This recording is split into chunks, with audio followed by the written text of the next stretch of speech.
All right, it's that time when we look at the number of the day, and it's a little bit of good news for the South African economy for a change. It's close to the bailout required for SAA, which is just a tidbit of interest, that bailout being around 10 billion rand, but it's not that.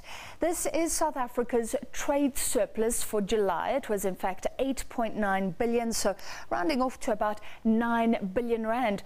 So what does the trade surplus mean? Well, the trade account is part of the current account, which is like South Africa's checkbook or reckoning with the rest of the world.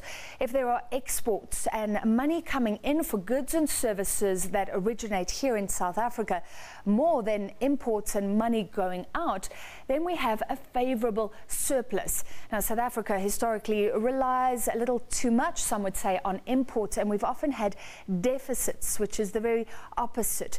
Now, that's a worry because money is needed to pay foreigners for the difference when we're importing more than we're exporting, so it makes us reliant on foreign investors, and it can weigh on the rand, which typically weakens to act as something of a shock absorber to make our exports more attractive again.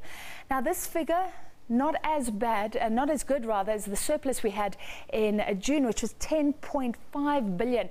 Then at this month we saw exports fall by nearly 9%, imports as well declining by nearly 8%. But the relief really here is that the surplus, at least for the broadcaster, so expected.